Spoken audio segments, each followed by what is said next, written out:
नमस्कार मित्रों, मैं यशराज मौर्य, जर्नलिस्ट, प्रधान संपादक सम्राट दर्पण समाचार। मित्रों, आज वृक्षारोपण दिवस की आप सबको हार्दिक बधाई और शुभकामनाएं। आप सब भी ज़्यादा से ज़्यादा वृक्ष लगाएं और अपना जीवन के साथ साथ पर्यावरण को भी शुद्ध व नियमित करने में मदद करें।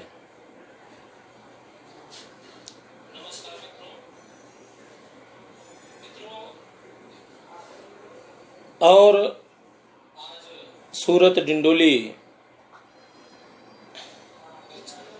में इस समय कोरोना संक्रमण भी बहुत तेजी से बढ़ रहा है, जिसमें लिंबायत, उधना व अन्य विस्तारों में कुछ ज़्यादा ही केसेस बढ़ रहे हैं। तो मैं यही चाहूँगा कि आप लोग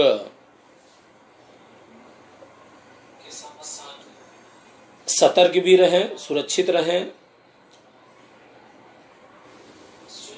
ठीक है, सबको कामकाज पे निकलना है, लेकिन उचित दूरी, अभी 6 फीट की दूरी बनाए रखें, मास्क जरूर पहने, हाथ को सैनिटाइज जरूर करें। तो ये सब चीज़ों का भी ध्यान रखें, क्योंकि बचाव ही सब कुछ है। हमारे मित्र राकेश मौर्य जी हैं, जो कि वो भी समाज सेवा करते करते अभी संक्रमण से जूझ रहे हैं, सिविल अस्पताल में भर्ती हैं। मैं ईश्वर से कामना करूंगा कि वे जल्द ठीक हो करके घर वापस आ जाएं। साथ ही साथ आप सबको भी इन संक्रमण से लड़ने की शक्ति प्रदान हो, क्योंकि बचाव ही इसका उपाय है। और कल से ही कुछ डिंडोली में ये जो गैस रिपेयरिंग और कुछ कमर्शियल बाटले में से छोटे बाटलों में, क्योंकि जो गरीब तबके के लोग हैं, क्योंकि मैं खुद भी भारतीय जनता पार्टी से जुड़ा हुआ हूं और भारतीय जनता पार्टी का एक सच्चा सिपाही हूं।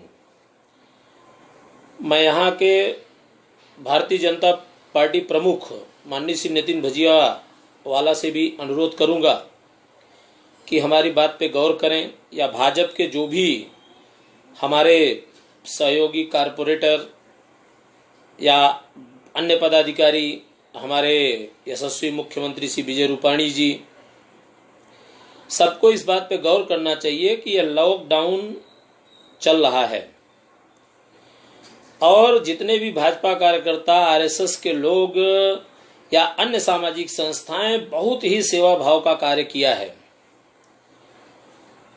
उन सभी सेवा भाव के कार्यों पर कल जो घटना डिंडोली में देखने को मिली, जो गैस रिपेयरिंग करने वाले और कमर्शियल बाटले में से, अब जो गरीब आदमी है 4 किलो 5 किलो का बाटला रखा हुआ है, तो उसकी मजबूरी हो, कहां भराने जाएगा, तो भराने जाते हैं लोग। हाँ, जोखिम तो है, मैं इसको मानता हूं, जोखिम भरा भी है, लेकिन कम से कम सूरत में हजारों दुकानें हैं। अगर केवल डिंडोली पुलिस स्टेशन में देखा जाए तो वहां की भी लगभग जो है 200 दुकानें होंगी। लेकिन जब से डिंडोली पुलिस स्टेशन बना या लिंबायत था, तब से लेके आज तक जो है किसी भी इंस्पेक्टर द्वारा या डिंडोली पुलिस स्टेशन द्वारा किसी पर कोई कार्रवाई नहीं की गई, न किसी को परेशान किया गया। लेकिन Dindoli police station Sai point से डिंडोली खरवासा रोड पे चला गया, लेकिन दी स्टाफ ऑफिस यहीं साई पॉइंट पर ही है। और अब ये इंस्पेक्टर चौहान को यह मालूम है कि नहीं मालूम है, लेकिन दी स्टाफ में जो कारनामे चल रहे हैं, रिपेयरिंग और गैस रिफिलिंग करने वालों को उठा लाते हैं, उसके बाद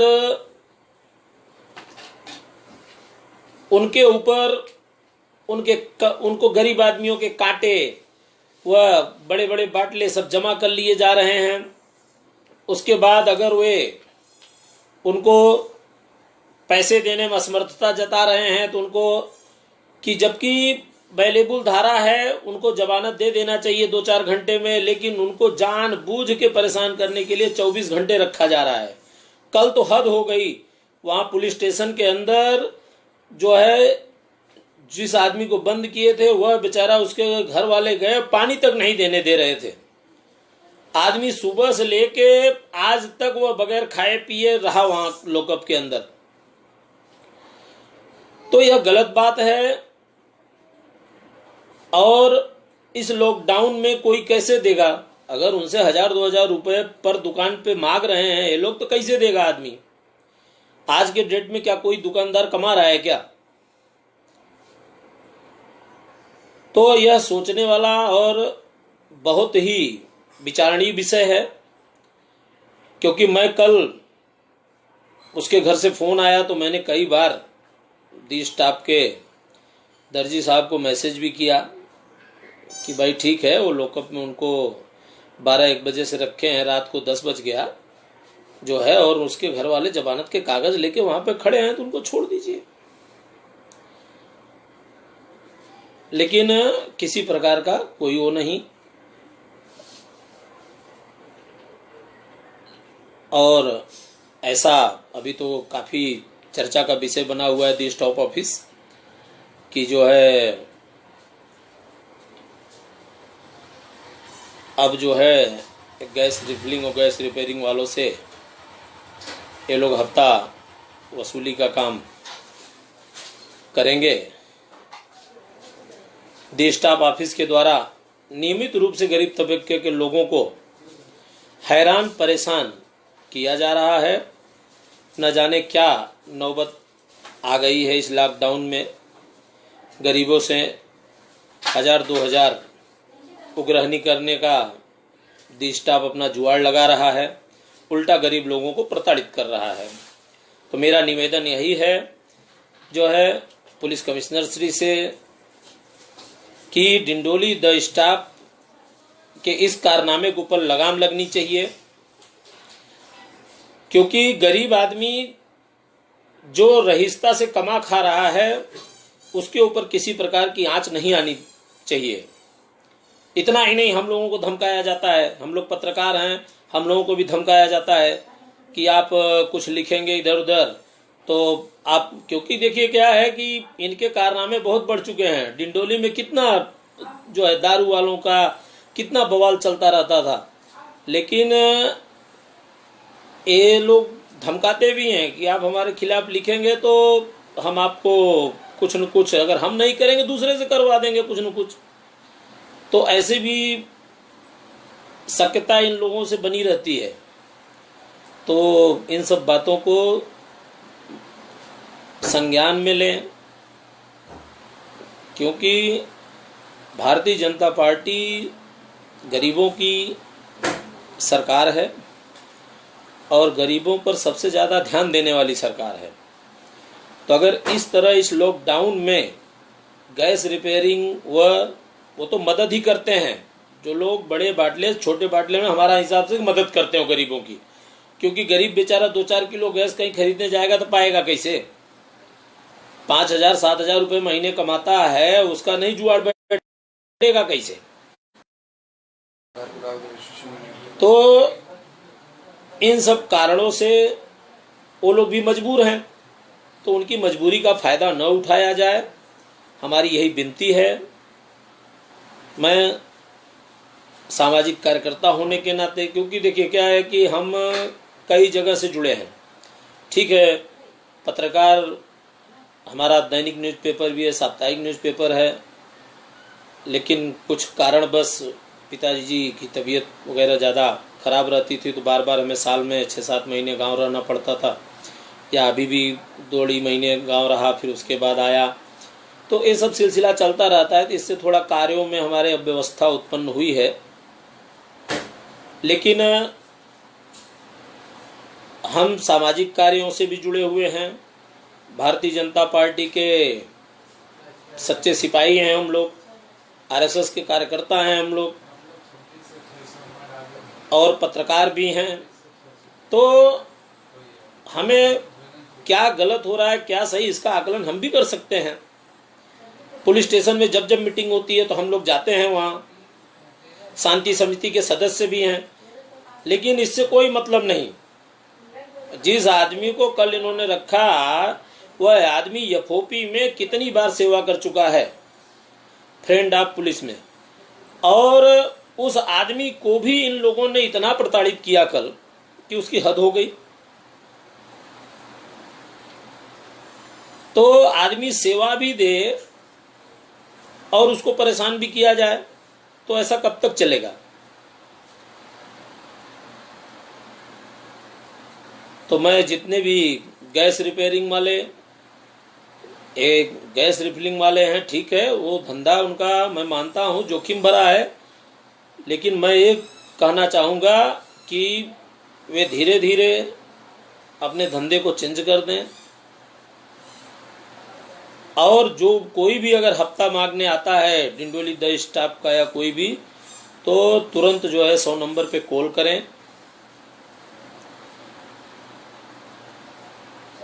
माननीय पुलिस कमिश्नर श्री से हमारा अनुरोध है कि इस तरह से